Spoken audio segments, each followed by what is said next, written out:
Ok, bueno, para dar seguimiento a nuestro curso teórico práctico de plataformas para el estudio de las glicociencias, es para mí un gusto presentar al doctor José Luis Montiel.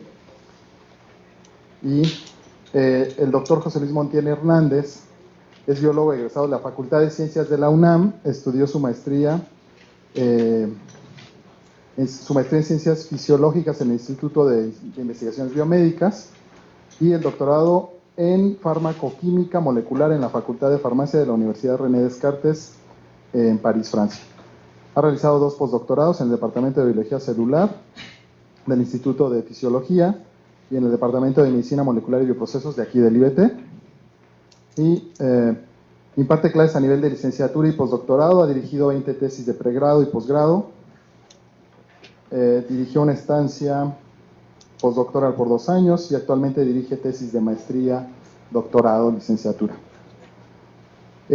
Cuenta con 32 publicaciones indizadas en revistas internacionales, con más de 550 citas, y ha escrito diferentes, múltiples artículos de difusión, capítulos en libros, más de 140 participaciones en congresos, pertenece al Sistema Nacional de Investigadores con el nivel 1, ha recibido diferentes apoyos financieros, y bueno, forma parte de los cuerpos académicos de regulación de la respuesta inmune en la red de infección y autoinmunidad.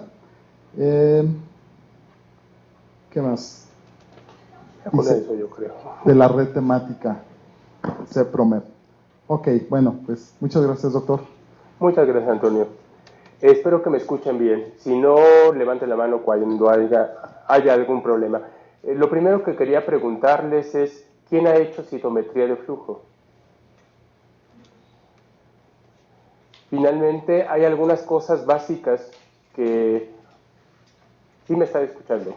Hay algunas cosas básicas que me interesa que queden claras. Finalmente, como cualquier técnica, estamos hablando de Western blot o PCR, ciertamente en la manera de que nosotros conocemos más los fundamentos de la técnica, podemos ampliar el espectro de posibilidades o de aplicaciones a las cuales tenemos posibilidad. No sé, ustedes seguramente en varias instituciones, centros, universidades, tienen acceso o no a citómetros de flujo. Hay de muchas calidades y de muchas variedades. Ciertamente algunos son exclusivos de un grupo, ustedes lo han visto, finalmente esa es una manera en cómo se trabajaba mucho antes en el país, que realmente el equipo era para mí. Pero ese tipo de equipos, estamos hablando de que no son baratos. Se va a comprar recientemente un sorter aquí en el IBT, que estamos hablando cerca de 10 millones de pesos.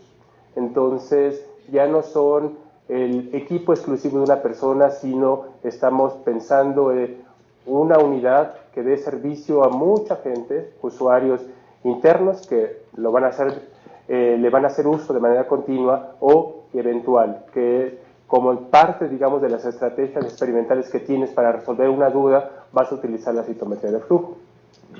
La citometría de flujo ciertamente empezó hace por los 70s de manera muy experimental, pero ha cambiado radicalmente la manera en cómo algunas áreas de la investigación se desarrollan. Tiene obviamente múltiples opciones o posibilidades, y es un poco lo que me interesaría al final de la plática, tratar de esbozar cómo es que podemos aplicarla justamente en la diversidad de temas que ustedes tienen en el área de las glicociencias. Seguramente ya en estos días han estado viendo que los intereses son variados. Ciertamente usamos diferentes estrategias, tanto modelos experimentales como tiempos, como herramientas para contestar preguntas. Y una de ellas es un poco la idea de estos cursos, es procurar que ustedes utilicen la citometría de flujo como otra posibilidad para poder responder preguntas. Entonces, lo que quiero que veamos en el transcurso de la charla, algunas cosas son conceptos generales, algunos tienen que ver básicamente con el fundamento práctico del equipo, y otro es cómo hacer un experimento de citometría de flujo. De por sí Esto va a ser eminentemente teórico, como ya saben, y después Tania les va a ayudar básicamente en la parte práctica. De por sí, ella va a hablar mucho de una herramienta de uso cotidiano para citometría de flujo y glicociencias, que son las lectinas, que ustedes ya las conocen. Bueno, citometría, cuando hablamos de citometría, es que a veces creo que se le está acabando la pila. No, claro, gracias. Básicamente lo que estamos haciendo es midiendo características de las células. Y a diferencia de otras herramientas donde básicamente lo que tenemos que hacer es fraccionar las proteínas o la fracción de lípidos que vayamos a evaluar o purificar, etcétera, aquí básicamente utilizamos la célula completa. Y tenemos diferentes maneras de poder utilizar esas células, que pueden venir de tejidos, pueden venir de cultivos celulares, etc. Pero al final del día, lo que estamos haciendo es preguntándole a la célula completa qué características, o una característica, o muchas características es profeso de cada célula que va pasando. De manera tal que la citometría de flujo, conceptualmente hablando, sería el medir características o propiedades particulares de la célula en un fluido. Están las células pasando y a un conjunto, de una población de células muy compleja o muy seleccionada, fraccionada, estamos preguntándole cosas. En este caso, lo que nos interesa, por ejemplo, es, el perfil de glicosilación. Queremos ver si tiene galactosa beta 1,4 unida como carbohidrato terminal, sobre todo porque a lo mejor lo que nos interesa es el tipo de respuesta a quién se va a unir. Entonces, básicamente lo que vamos a hacer es pasar células a través de este equipo y vamos a medir la composición o la presencia de este carbohidrato. Cuando les comenté que se va a comprar aquí un sorter, es una estrategia para poder, con la misma estrategia de utilizar un flujo para poder determinar las propiedades de las células, utilizar esa misma circunstancia para separarla.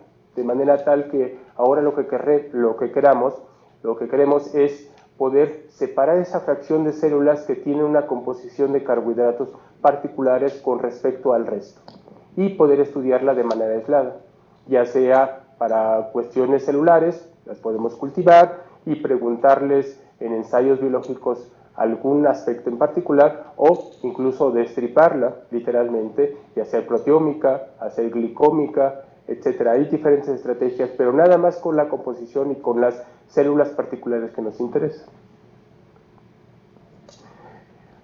Finalmente vamos a estar hablando de cómo la luz va a participar finalmente en esta búsqueda, en esta pregunta de las propiedades que tienen las células. La luz nos va a decir muchos aspectos sobre el tamaño, la forma, la granularidad de la célula o aquel evento que vayamos a pasar por el citómetro. Vamos a hablar también acerca de la fluorescencia. Hablamos básicamente de dos tipos de fluorescencia, una intrínseca, todas las partículas, todas las moléculas de alguna otra manera, basados fundamentalmente en la resonancia de anillos aromáticos, pueden fluorecer. Ahorita vamos a hablar un poco de la fluorescencia y del concepto, pero si tienen piridina, flavinas, triptofano, es el aminoácido que más florece en las proteínas. Y creo que todavía lo hacen estudios de estructura de proteínas utilizando justamente la fluorescencia del triptofano como una búsqueda de saber si el triptofano está oculto o expuesto en una proteína, etc. Entonces, las proteínas o moléculas fluorescen, pero en cantidades relativamente limitadas. Muchas veces lo que utilizamos son agentes, herramientas que tienen una fluorescencia extrínseca muchísimo más fuerte. Y utilizamos esa fluorescencia para poder ver esas características que nos interesan de nuestra célula, la glicosilación, por ejemplo. Y cuando hablamos de eventos se refiere al número de partículas que van pasando.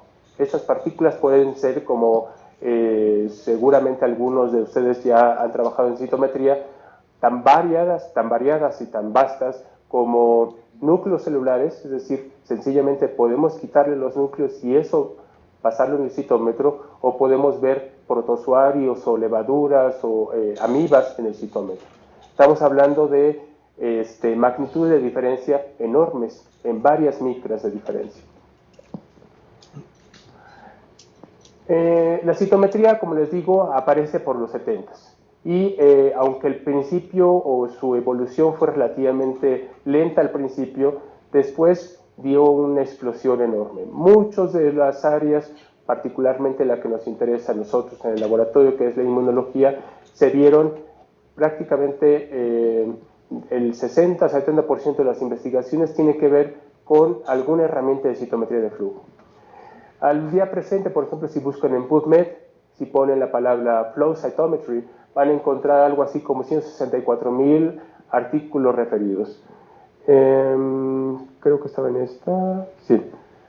Ahora, si ponen glicosilación junto con esa palabra, encuentran cerca de 900 referencias. Es decir, la gente sí trabaja en citometría de flujo utilizando herramientas para ver glicosilación de cosas.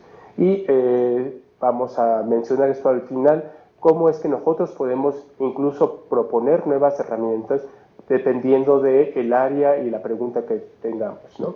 Algunas de los ejemplos que encontré rápidamente tenían que ver como ver la cialilación en cepa de bacterias o la reactividad de los anticuerpos. Finalmente, un aspecto bien interesante en este momento de la inmunología tiene que ver con la inmunoterapia.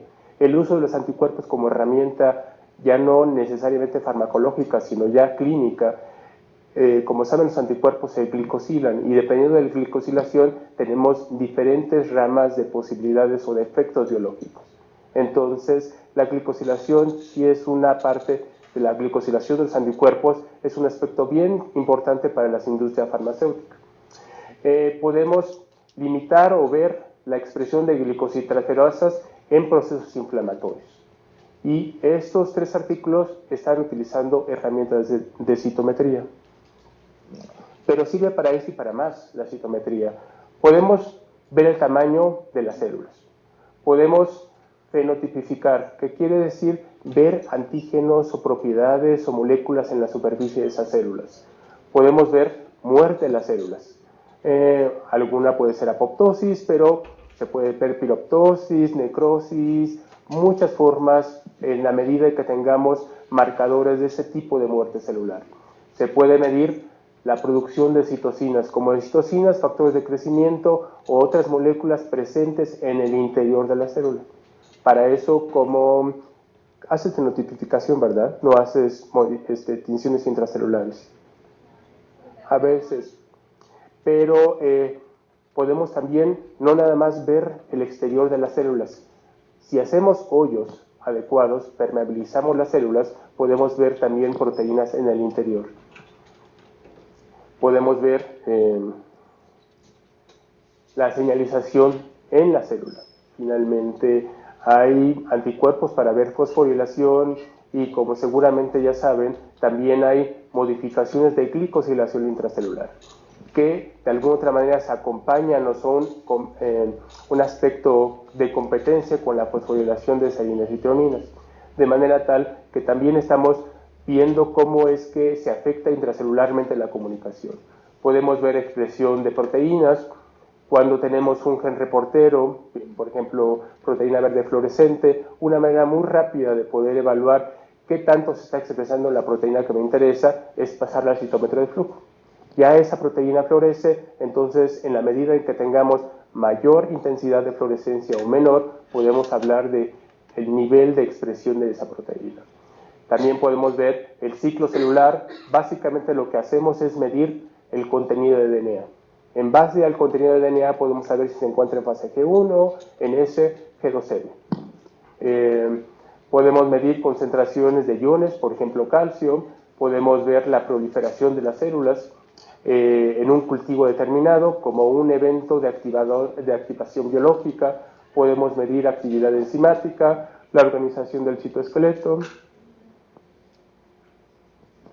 Sí, sí se necesita.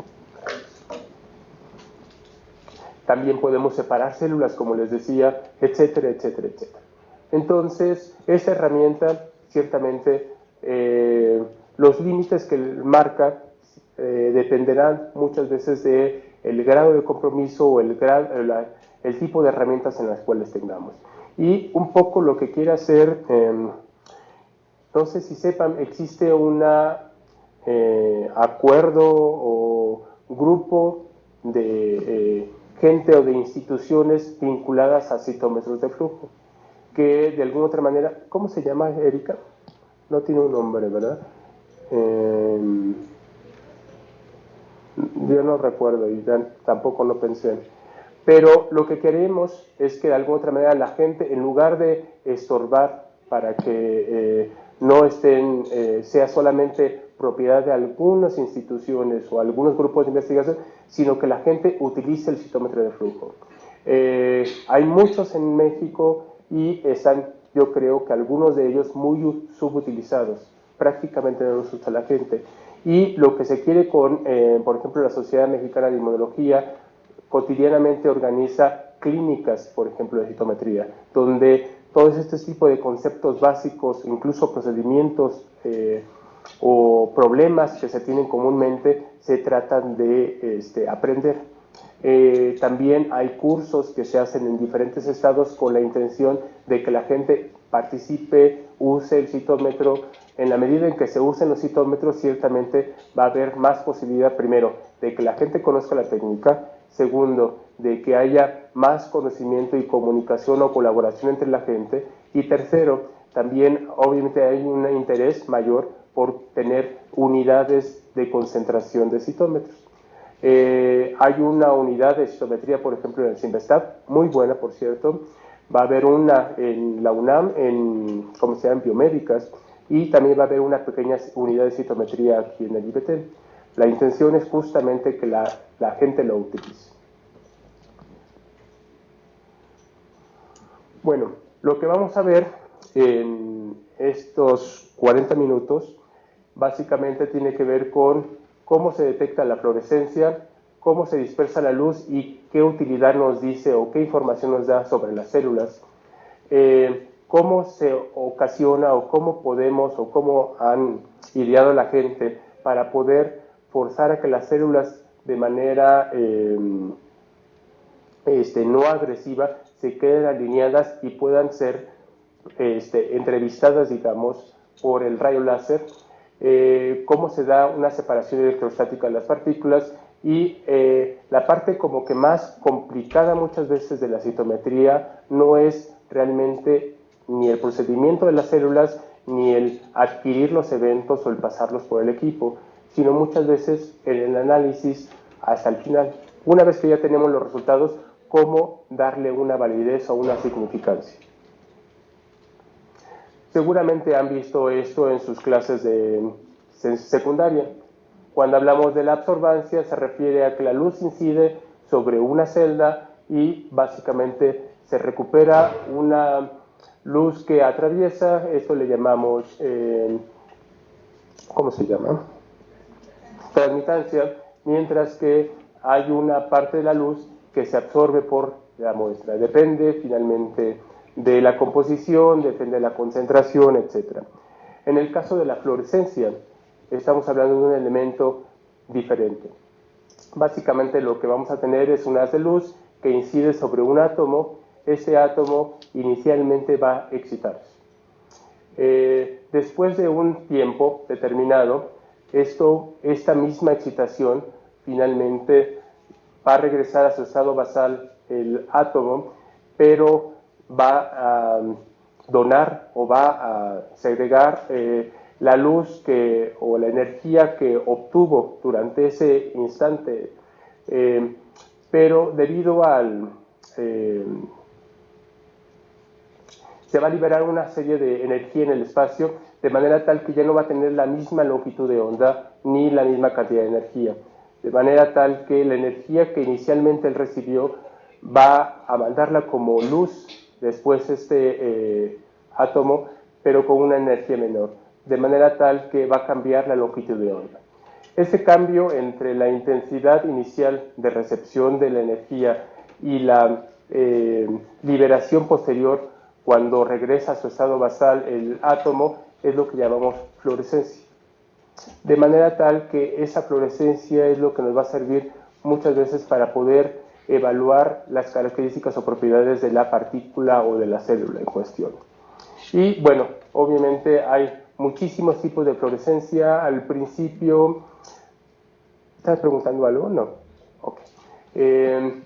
Ustedes a lo mejor son bastante jóvenes, no les tocó, algunos a lo mejor sí, pero cuando uno hacía fluorescencia, por ejemplo, microscopía de fluorescencia, luego se encontraba con cosas como la rodamina, duraba la fluorescencia bien poco. Uno hacía su experimento, lo tenía con rodamina y tenía que tener mucho cuidado, tenía que cubrir la laminilla, la ponía en el microscopio de fluorescencia y así como veía muy bonito, después de 1 minuto desaparecía la fluorescencia. Entonces era muy inestable ese tipo de elementos o fluoróforos, moléculas para poder excitarse ante un haz de luz. Ahora tenemos fluoróforos muchísimo más estables. No quiere decir que cuando hagan su experimento, como les va a recomendar Tania, obviamente no lo dejen expuesto todo el día en la luz. Generalmente lo tapamos, etcétera, pero ya no tenemos el miedo de que en 2 minutos se va a extinguir ese experimento, ¿no? Entonces, como les decía, la energía de emisión es menor a la energía de absorción. Esto, la energía de fluorescencia tiene una longitud de onda mayor. Cuando tenemos, por ejemplo, el espectro de absorción y el de emisión, como pueden ver, hay un desfase, cambiando de longitudes de onda bajas a longitudes de onda altas. Y sencillamente se debe a que esa energía que va a regresar o que cede, digamos, ese átomo, va a tener una energía menor. De manera tal que si nosotros excitamos un átomo X que es fluorescente en una longitud de onda determinada, por ejemplo de ese lado, no sé si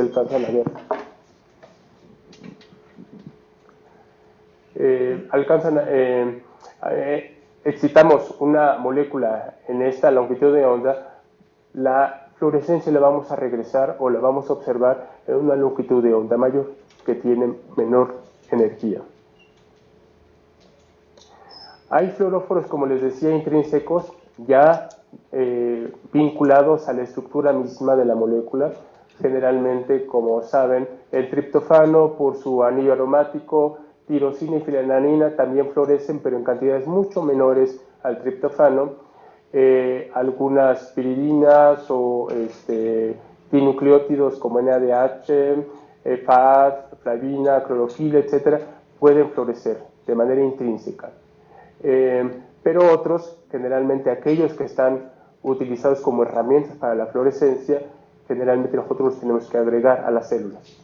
Entonces pueden ser colorantes que se unen al DNA. Ustedes han utilizado el bromuro de tirio como una estrategia para ver en los geles el contenido del plásmido, de la expresión, etc. Pueden marcar grupos amino como una estrategia para poder ver la presencia de composición o modificaciones que tiene esa molécula. Pueden marcar grupos sulfidrilo, que serían colorantes con maleimida. Pueden tener anillos aromáticos que resonan de manera muy amplia, que son básicamente la estirpe de fluoróforos que ahora tenemos. Hace algunos años, estamos hablando de 10, 15 años, básicamente el número de fluoróforos que se ocupaban de manera cotidiana para la fluorescencia era limitado. Fluoresceína, picoritrina, APC, PERC, y si se fijan tienen espectros desfasados, lo cual nos permitía en una misma experimento ver 1, 2, 3, 4 características. Entonces podríamos decir que le preguntamos 4 preguntas a la célula. Ahora podemos utilizar muchos más, de manera tal que en una célula, en un equipo particular que tiene 3 láser, por ejemplo, podemos preguntarle hasta 16 preguntas diferentes a cada célula, lo cual ya nos hace un mundo de diferencia. Y con los nuevos equipos, no existen aquí, ¿verdad?, que tienen de espectrometría de masas, no.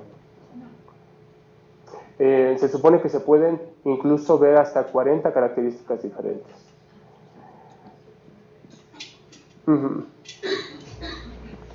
Bueno, entonces tenemos, no estoy seguro si se alcanza a ver todas, porque hay algunas en amarillo. pero la característica de la mayoría de los fluoróforos tiene que ver con esos anillos aromáticos, donde resuenan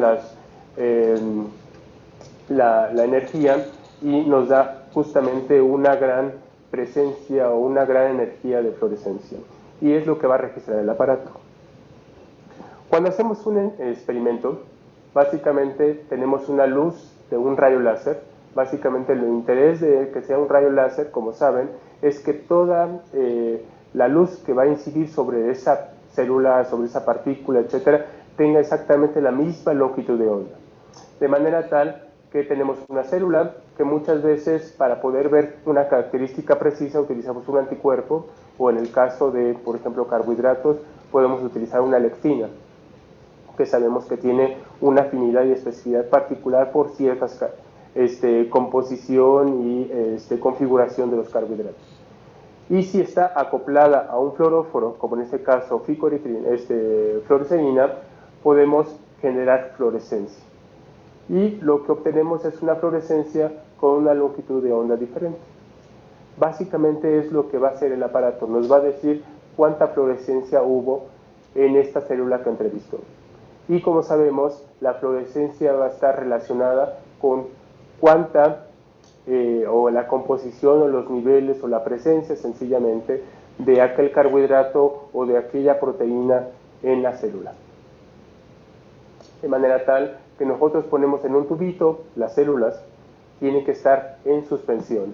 Muchas veces, si por ejemplo las tomamos de un tejido, hay que disgregarlas y hay que hacer un experimento previo para poder filtrarlas y que no eso cree problemas en el momento de que pasen en el flujo las células.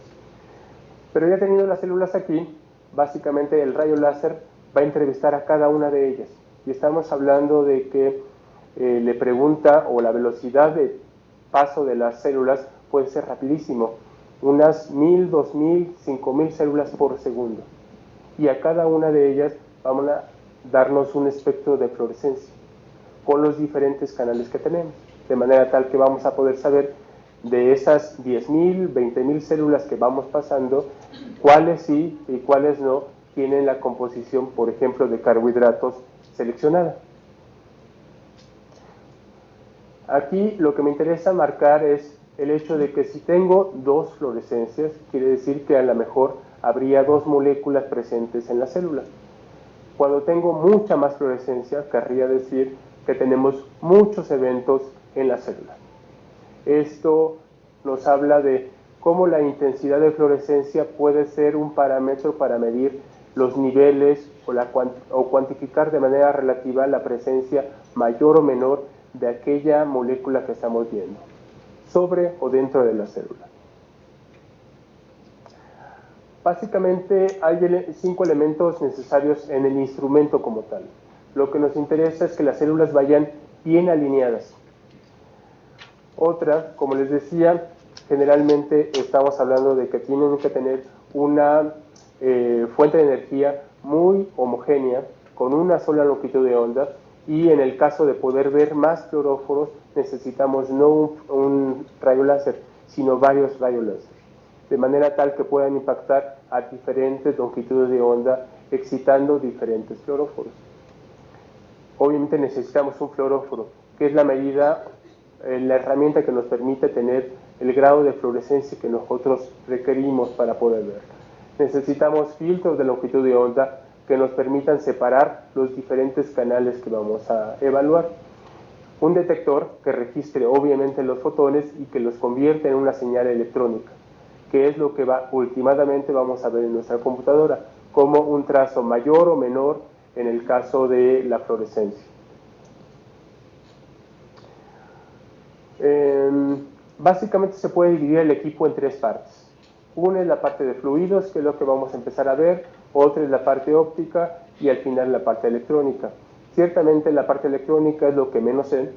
De alguna otra manera la parte óptica y de fluidos es lo que cotidianamente como usuario de los citómetros uno tiene que estar conociendo por varias razones. Desde la más básica, saber si no se tapan, por ejemplo, el citómetro, saber por qué, qué tan fácil o qué qué tan limpio está y obviamente poder nosotros pasar con tranquilidad las células para saber que las señales que vamos a obtener corresponden a nuestra muestra y no a la del usuario precedente, ¿no? Entonces tenemos un citómetro que básicamente tiene un sistema de tanques, tenemos un fluido por el cual va a llevar las células. Estas se van a encauzar por un sistema presurizado, de manera tal que todo lo mantiene con la misma presión para garantizar un flujo constante de células. Pero además ahorita les voy a comentar algo que tiene que ver con la presión. Segunda, tenemos nuestro tubito donde están nuestras células, que ya las hemos tratado de determinada manera, para poder saber con esas herramientas la pregunta o preguntas precisas que tenemos, saber los perfiles de glicosilación. A lo mejor estamos ocupando varias lectinas al mismo tiempo para poder ver el grado o el perfil de glicosilación. Y un sistema de presurización que nos permite absorber la muestra. Van a pasar las células. Y estas células van a pasar por una celdilla, que es justamente donde va a incidir el rayo láser. Entonces, está presurizado, crea un flujo laminar, se inyecta un fluido y se hace pasar por un orificio pequeño. Ahorita es lo que me gustaría comentarles, pero sí, exacto. Entonces aquí va a pasar el rayo láser y aquí está nuestra muestra. Finalmente, ¿cómo hacemos que estas muestras, que obviamente tienen un calibre, si lo han visto en el citómetro, tienen un calibre que va más allá de la extensión de una célula? Es muy amplio, de manera tal que pues obviamente pasan revueltas las células. Necesitamos alinear las células. Y eso lo favorecemos justamente por un efecto hidrodinámico. También se va a inyectar fluido por las paredes de las células, por las paredes laterales, digamos, de donde va a pasar la célula. De manera tal que como en la carretera, etcétera, obviamente la presión que se ejerce de los lados va a ocasionar que las células vayan limitando su flujo y solamente pasando una en una. Ciertamente si tenemos, por ejemplo, células que no están bien separadas, no vamos a poder favorecer a que vayan de manera lineal de una en una. La segunda cosa, si lo hacemos demasiado lento el flujo, que normalmente eso no pasa con los citómetros actuales, no se crea la presión suficiente para mantener alineadas las células y podrían entonces revolverse. Segundo, también si es demasiada la presión, eso puede distorsionar las células. De por sí hay unas microscopías en las cuales se ven las células, están deformadas por la presión, pero van pasando de todas maneras. Cuando es demasiada, ciertamente la distorsión es demasiada y no nos permiten separar una de la siguiente. Porque aquí la intención es que cuando pasen por el rayo láser, cada una de esas células se le va a preguntar las características. Y si pasan dos al mismo tiempo, creo, voy a adelantarme un poquillo.